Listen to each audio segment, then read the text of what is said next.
मेरा नाम अरमान है और मैं 18 साल का हूँ। कहने को तो मैं शहर में रहते हैं, लेकिन मेरा घर एक गांव में है। मेरे गांव के घर पर मेरे मामा मामी और मेरे नाना रहते हैं। मेरी मामी सबके लिए पुरानी बहू बन गई थी, लेकिन मेरे लिए वह अभी भी नई व विवाहित थी। मामा की शादी के 6 महीने बाद मैं गांव के घर आया था। मेरे पापा की नौकरी शहर में होने की वजह से हमारा पूरा परिवार शहर में रहता था। अभी अभी मेरा प्रैक्टिकल का एग्ज़ाम हुआ था और मैं थोड़ा ही फ्री हुआ था। फिर कुछ दिनों के लिए गांव जाने का फ़ैसला किया, क्योंकि मैं अपनी नई मामी के साथ ज़्यादा समय नहीं बिता पाया था। हमारे गांव के घर में छोटे मामा और नाना रहते थे। अब छोटे मामा और नाना की देखभाल करने के लिए नई मामी आ गई थी। मामा और मामी की शादी को 6 महीने हो चुके थे। उनकी शादी में मेरे पापा को ज़्यादा दिन की छुट्टी नहीं मिली थी, इसीलिए हमें तुरंत ही शहर लौटना पड़ा था। गांव पहुंचते ही मैं घर में अपना बैग रखा था, तभी मामी मेरे सामने पानी का गिलास लेकर आई। तब मैं मामी को अच्छी तरह देख नहीं पाया, क्योंकि वह मुझे गिलास देकर तुरंत ही वहां से चली गई। मामी पूरे घर में पल्लू ओढ़कर ही घूमती रहती थी और मेरे नाना जी हर वक्त वहीं पर रहते थे। मेरी मामी बहुत नेक ही थी, वह मुझे जल्दी बात भी नहीं करना चाहती थी। गाँव पहुँचने के अगले दिन मैं अपने दोस्तों के साथ तालाब में तैरने गया। शहर में उन सारी चीज़ों का अनुभव नहीं हो पाता था, इसीलिए गांव में आने के बाद लगातार 4-5 दिन तक मैं तालाब में तैरने जाता रहा। तैरने के बाद मैं किसी के साथ उसके खेत के फार्म हाउस पर चला जाता था। वह बहुत सारी प्राकृतिक चीज़ थी जो मुझे बहुत पसंद आई थी, इसीलिए पूरे 1 हफ्ते में मैंने खूब मस्ती की। 1 हफ्ते बाद मेरी मस्ती अचानक रुक गई, क्योंकि मेरे एक दोस्त को उसकी बहन के घर जाना था, इसलिए उसने अपने फार्म हाउस की चाबी मुझे दे दी थी। अब मैं जब चाहूँ वहाँ जा सकता था, लेकिन उसके बिना वहाँ जाकर मैं क्या करता, इसलिए मैं घर पर ही रुक गया। उस दिन सुबह के 8 बज रहे गए थे। मैं अभी तक स्नान नहीं किया था। मैंने नाना जी ने मेरा मायूस चेहरा देख लिया था। उन्होंने मुझे मेरे चेहरे के उतरे हुए भाव का कारण पूछा। मैंने अपने नाना को बताया कि मेरे एक दोस्त को कुछ दिनों के लिए उनकी बहन के पास जाना पड़ रहा है। घर में बैठकर मुझे बोर जैसा महसूस हो रहा है। आज मुझे तालाब में तैरने का भी मन नहीं है। तब मेरे नाना बोले, बस इतनी सी बात है, उदास मत होना। तुम्हारी मामी आदत की बहुत अच्छी है, वह मेरे सारा ध्यान रखती है, तुम्हारा भी वह ध्यान रखेगी। नाना को ऐसे बोलते ही मामी मुझे हैरान होकर देखने लगी। वह बहुत शर्मीली थी, लेकिन नाना की बात को टाल नहीं सकती थी। फिर मैं बाथरूम में जाकर बैठ गया और मामी का इंतज़ार करने लगा। थोड़ी देर में जब मामी आई और मैं उनके बच्चे जैसा था, मुझे शर्म आ रही थी। तब मुझे समझ में आया कि पिछले कुछ दिनों से मैं किसी के साथ घूमने की बजाय अपनी मामी पर ध्यान क्यों नहीं दे रहा था, पहले से बात करने की कोशिश क्यों नहीं की। इसीलिए 1 हफ्ते में अगर मैं उनसे बात करनी शुरू की होती तो मुझे थोड़ी घुल मिल जाती। खैर, मैं खुद ही नहा लेता। उस समय मामी ने एक बार भी मेरी नज़र से नज़र नहीं मिलाई। शायद वे ज़्यादा शर्मा रही थी। उन्हें थोड़ा बोलने के लिए मजाक में मैंने उनके ऊपर साबुन लगा लिया। मेरे की गए मजाक पर मामी ने कुछ नहीं कहा। वह बार बार पल्लू उठाने में लगी थी। बार बार पल्लू उठाने में उनकी साड़ी जोर से खिंच गया। मेरी मामी को कहा, मामी आप चली जाएं, मैं नहा लूँगा। ऐसा कहकर वह तुरंत ही बाहर चली गई। मैं अपने शरीर पर पानी डाला और तौलिया लपेटकर बाहर आ गया। बाहर मुझे नाना ने कहीं नहीं दिखाई दिए। बाथरूम से बाहर आकर मैं सीधा मामी के पास आ गया। मामी अपने कमरे में खड़ी थी। जब तक मैं वहां पहुंचा, उन्होंने पीछे मुड़कर देखा। कमरे में मुझे देखते ही वह चौंक गई। वह बोली, अरमान तुम कैसे कहाँ हो? मामी मैं जल्दी से नहाकर आपके कमरे में आ गया। मामी आप रोज़ तैयार होकर मामा जी के कमरे में जाया करिए। मेरी बात सुनते ही मामी ने मुस्कुरा कर कहा, हाँ। फिर मैं उन्हें शांत कराते हुए कहने लगी कि मैं तो मजाक कर रहा हूँ। मेरी प्यारी मामी। मेरी बात पर मामी हंसने लगी। घर आने के बाद मैंने उन्हें पहली बार हंसते हुए देखा था। फिर मामी मेरे बाल पोंछने लगी और मेरे बाल पोंछने के बाद मामी अपने कमरे से बाहर जाने लगी। तब मैंने उनसे पूछा, आप हमेशा इतनी थकी हुई क्यों लगती हैं? सब कुछ तो ठीक है ना? मेरी बात पर मामी कुछ नहीं बोली और वहाँ से चली गई। उसी रात मुझे मामा के कमरे से उनके चीखने चिल्लाने की आवाज़ें आने लगी। मामा का कमरा ठीक मेरे कमरे के बगल में था। नाना का अपना एक अलग कमरा था। फिर भी कभी कभी वे छत पर सोते थे। उस रात नाना जी छत पर सोए हुए थे, इसलिए उन्हें मामा की आवाज़ सुनाई नहीं दी, लेकिन मुझे मामा की चिल्लाने की आवाज़ सुनाई दे रही थी। तो मैं अपने कमरे से बाहर निकला। फिर मैं मामा के कमरे में झांक कर देखने लगा। उनके झगड़े का कारण मुझे समझ आ गया था कि मामी ने मामा से बात नहीं की और सो गई, इसीलिए मामा गुस्सा कर रहे थे। यह सब मैंने देख ही लिया था। उनकी निजी बातें मुझे नहीं सुननी चाहिए थी, ऐसा मुझे लग रहा था। फिर अगली रात मामी की अजीब आवाज़ें मेरे कानों में पड़ी। वह अजीब आवाज़ें मेरे कानों में पड़ते ही मेरी मामी के कमरे में झांकने की उत्सुकता बढ़ गई। उनके कमरे में झांकने के लिए मैं अपने कमरे से बाहर आया। मैं मामा के कमरे की तरफ मुड़ा ही था कि पीछे से नाना की आवाज़ आई। नाना जी अचानक छत से नीचे आ गए थे। शायद नाना की आवाज़ मामी की कानों तक भी पहुंच चुकी थी, क्योंकि उनकी आवाज़ भी तुरंत बंद हो गई थी। मेरे नाना 70 साल के थे, लेकिन उनके उम्र के हिसाब से वे बूढ़े नहीं थे। नाना की कठोर आवाज़ सुनकर मैं सर झुकाए सीधा अपने कमरे में वापस चला आया। अगली सुबह नाश्ता करते समय भी मामा और मामी के बीच झगड़ा दिखाई दे रहा था। उन दोनों के एक दूसरे को देखने की जो नज़र थी वह मुझे साफ दिखाई दे रही थी। ज़रूर उनके बीच कुछ न कुछ गड़बड़ थी। मामा रोज़ की तरह नाश्ता करके अपना टिफ़िन लेकर दुकान के लिए निकल गए। पिछली रात ही मामी की आवाज़ से अजीब आवाज़ें बार बार मेरे कानों में गूंज रही थी। तब मामी को मेरे सामने देखकर मुझे बहुत ही अच्छा लगा। नाश्ता करने के बाद मैं अपने कमरे में चला गया। मोबाइल देखते देखते कुछ समय के लिए मुझे नींद आ गई। नींद से उठते ही मैं कमरे से बाहर आया। बाहर नाना जी और मामी कहीं भी दिखाई नहीं दे रहे थे। मामी के कमरे का दरवाज़ा खुला हुआ था, लेकिन नाना के कमरे का दरवाज़ा अंदर से बंद था। मैंने जैसे ही दरवाजे पर कान लगाए, मुझे अपने नाना और मामी की आवाज़ सुनाई दी। आखिर मामी नाना के कमरे में क्या कर रही थी, वह भी अंदर से कुंडी बंद करके। अब मुझे अपने नाना पर शक होने लगा, लेकिन मैं जल्दी वहाँ से हट गया। मैं किचन से पानी पीकर बाहर आकर देखा तो मामी नाना के कमरे से बाहर आ रही थी। वह बहुत थकी हुई लग रही थी और बार बार नाना को बोल रही थी कि नानी जी, मैं आपके लिए दूध ला देती हूँ, आपके लिए बादाम लाती हूँ। मामी ने मुझे देख लिया तो मामी ने मुझे भी बोला, अरमान तुम बैठो, मैं तुम्हारे खाने की थाली लेकर आती हूँ। मामी मुझे नज़र मिलाकर बात कर रही थी।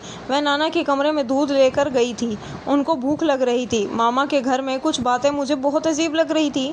मामी दिखने में बहुत सुंदर थी। गांव के घर आने के बाद से मैंने देखा था कि नाना के घर से बाहर कभी भी जाते हुए नहीं देखा था, क्योंकि वह मामी को अपनी बेटी के जैसे समझते थे और मामी भी उनका एक बेटी की तरह ही ख्याल रखती थी। इसीलिए वह कभी भी बाहर भीतर नहीं जाते थे। हर 2-4 दिन में मुझे मामा और मामी के बीच कुछ गड़बड़ दिखाई देता था। शायद मामी मामा को अच्छे से बात नहीं कर रही थी, वह चाहते थे, और इसीलिए मामा चिड़चिड़े हो जाते थे। रोज़ रात को मामा की चिड़चिड़ी आवाज़ मेरे कानों में भी पड़ती थी। दोपहर में मामा के घर ना होने पर मामी घंटे तक नाना के कमरे में बैठी रहती और उनसे बातें करती रहती। उनके लिए खाने का पूछती कि नाना जी आपको आज क्या खाना है, जो बोलेंगे बनाऊंगी। 3 दिन मैं घर ठीक से ध्यान दिया तो धीरे धीरे सब बातें मेरी नज़र में आने लगी। एक बार मामा दोपहर के दुकान जल्दी बंद करके घर आए। उन्होंने शहर में दुकान की कुछ सामान लेने जाना था। उस दिन दोपहर में ही वे शहर के लिए निकल गए। उन्होंने बताया था कि अगले दिन सुबह तक वह घर वापस आ जाएंगे। शहर पहुंचते ही मामा को पता चला कि वह जो इलेक्ट्रिक सामान लेने गए थे उसे लेने में 3 दिन और लगेंगे। इसीलिए मामा का शहर में रुकने का समय 1 दिन से 3 दिन हो गया था। मामा के शहर में होने की बात सुनकर मेरे माँ बाप ने उन्हें और 3-4 दिन के लिए घर पर रखने को कह दिया। अब अगले 1 हफ्ते तक मामा घर नहीं आने वाले थे। रोज़ छत पर सोने वाले मेरे नाना मामा के घर ना होने पर अपने कमरे में सोने लगे। उस रात मामी को मैं नाना के कमरे में जाते हुए देखा, तब मैं उन पर ध्यान नहीं दिया था। आधी रात को मुझे अचानक प्यास लगी, इसीलिए मैं सोकर उठ गया। पानी पीने के लिए मैं रसोई में जाने लगा। तब मैं मामी को नाना के कमरे से बाहर आते देखा। वह जूस लेकर जा रही थी। नाना के कमरे से अपने कमरे तक चलते हुए मैंने उन्हें देखा। उनका संतुलन बिगड़ने लगा। इससे पहले कि वे गिरती, मैं उनका हाथ थाम लिया। मुझे देखकर मामी बहुत डर गई। मैंने उनके कमरे में ले जाकर बिस्तर पर बिठाया। फिर मैं उनसे पूछा, मामी तुम नाना के कमरे में जूस लेकर गई थी? इस पर उन्होंने कुछ नहीं कहा और बोली, मुझे बहुत नींद आ रही है, और चादर ओढ़कर वह सो गई। मामी का आधी रात को नाना के कमरे से बाहर आना और उनका जूस लेकर जाना मुझे अलग ही इशारा कर रहा था। मामी मुझे कुछ बताने के लिए भी तैयार नहीं थी। अगली सुबह से ही मैं मामी से वही सवाल पूछने की कोशिश में था। दोपहर के 2 बजे नाना कुछ समय के लिए बाजार में सब्जी लेने चले गए थे। तब मामी खाना बनाने की तैयारी कर रही थी। घर में मामी और मैं अकेले थे। मामी की रसोई में गया और अंदर जाते ही मैं उनसे पूछा, इतनी रात को आप नाना जी के कमरे में जूस लेकर क्यों गई थी? इस पर वह बोली, तुम्हारे नाना को खांसी आ रही थी, इसीलिए उन्हें जूस देने गई थी। मामी बिल्कुल ही सफ़ेद झूठ बोल रही थी, यह मैं समझ गया था। जूस देने के लिए ज़्यादा से ज़्यादा 5 मिनट लगते हैं। आप पूरे 5 के 6 घंटे नाना के कमरे में थी। इस घर में वास्तव में क्या चल रहा है, मुझे सच बताइए। यहाँ आने के बाद से रोज़ रात को मामा और आपके झगड़े मेरे कानों में पड़ते रहते हैं। आप मेरे मामा के साथ ऐसा क्या करती हैं? मामा के घर ना होने पर दिन में भी आप नाना के कमरे में जाती हो, और अब तो आधी रात को 5 घंटे तक नाना के कमरे में थी। आपको मामा पसंद नहीं है? आपके मन में मामा के लिए कोई भावना है ही नहीं? मैं बहुत गुस्से में मामी से सवाल पूछ रहा था। तब वह बोली, तुम्हें जो समझना है समझो। कुछ बातें तुमने समझ ली हैं तो समझो। सुनो, तुम्हारे मामा मुझे रात भर बात करते रहते हैं, इसलिए मैं नाना जी के कमरे में जाती हूँ। वह मेरे पिताजी के समान हैं, इसलिए मैं उनकी सेवा करती हूँ। अब इसका जो मतलब समझना है तुम समझ लो। ऐसा कहकर मामी वहाँ से चली गई। वह मेरे सवालों का सीधा जवाब देने के लिए तैयार ही नहीं थी। अच्छा खासा पति को छोड़कर वह नाना की सेवा करना, उन्हें दूध देना, वह मुझे कुछ समझ में नहीं आ रहा था। 2 दिन और बीत गए। उस रात मामी मेरे सामने नाना के कमरे में गई। वह मुझे कुछ बताने के लिए तैयार नहीं थी। अगले दिन नाना का एक दोस्त भी घर आया था। कुछ समय के लिए वो नाना को गांव की पंचायत में ले गया। मुझे पता था कि वहां नाना की काफ़ी समय लगने लगेगा, इसीलिए उनकी जल्दी घर पर लौटने की संभावना कम थी। तब मैंने एक बहाना बनाकर मामी को अपने साथ घर से बाहर ले जाने का फैसला किया। घर से निकलते समय मैं मामी से कहा कि हमें बाज़ार जाना है, लेकिन बाज़ार जाने के बजाय मैं उन्हें अपने दोस्त के फार्म हाउस पर ले गया। फार्म हाउस पर पहुंचते ही मेरी नज़र मामी पर अटक गई। वहां पर हम दोनों ही थे। मामी मुझसे पूछने लगी कि तुम मुझे यहाँ क्यों लाए हो। मैंने उन्हें बोला, मामी मुझे पता है कि आप घर में रहते हुए आप सच नहीं बोलेंगे, इसीलिए मैं आपको यहाँ लाया हूँ। अभी के अभी मुझे सच बता दो कि आप नाना जी के लिए दूध, जूस और इतनी सेवा क्यों कर रही हो। क्या सच में मामा से रात भर बात करके अच्छा नहीं लगता सिर्फ, या कोई और कारण है। तब मामी ने मेरा हाथ पकड़ा और अचानक बोली, अरमान तुम बेवजह ज़्यादा सोच रहे हो। मैं तुम्हें एक बार जो बताया उसे मान लो। अब तुम्हें गांव आए काफ़ी दिन हो गए हैं। यहाँ के मामलों में दखल देने की बजाय तुम जल्द से जल्द अपने घर चले जाओ, नहीं तो तुम्हारे नाना जी की तरह मुझे तुम्हारी भी सेवा करनी पड़ेगी। तुम्हारे नाना जी को मुझे अपनी और दूसरों की सेवा करवाना अच्छा नहीं लगता। अगर तुम्हें मंजूर है तो तुम ज़्यादा दिन यहाँ रुक सकते हो। मामी की बात सुनकर मैं उनके पास जाकर खड़ा हो गया। उनसे कहा, अगर आपको यह सब बातें मंजूर है तो मुझे क्यों नहीं होगी। ऐसे मैं खुश हो गई, और यह भी तो मेरा छोटा भाई जैसा ही बन जाए। अगर इसको दूध और जूस वगैरह दे दूंगी तो कौन सी बड़ी बात है। पर मैं अभी यही सोच रहा था कि मामी कुछ ना कुछ ज़रूर छुपा रही थी। फिर मैं मामी पर नज़र रखने का फ़ैसला किया। उस दिन जैसे ही मैंने उन्हें फार्म हाउस पर लाया था, वैसे उन्हें घर ले आया। उसके बाद मैं मामी से कहा कि मैं अपने दोस्त के पास जा रहा हूँ और शाम तक ही घर आऊँगा। ऐसा कहकर मैं घर से बाहर निकल गया। रास्ते में मेरी मुलाकात नाना जी से हो गई, तो मैंने उन्हें भी वही बताया कि शाम को घर आऊँगा। मेरी जान मुझको नाना जी और मामी को अकेले छोड़ दिया था। नाना जी ने घर पहुँचते ही मैं आधे रास्ते से ही घर की ओर लौट आया। उस दिन दोपहर के 3 बजे से लेकर शाम के 6 बजे तक मैं घर पर नज़र रख रहा था। मामी नाना जी को कभी फल काट कर देखती तो कभी नाना जी को फरमाइश कर वह ला कर देती, कभी कुछ बनाती तो कभी कुछ। मैं उन पर नज़र रखने के बाद ने फ़लास बजे के घर गया।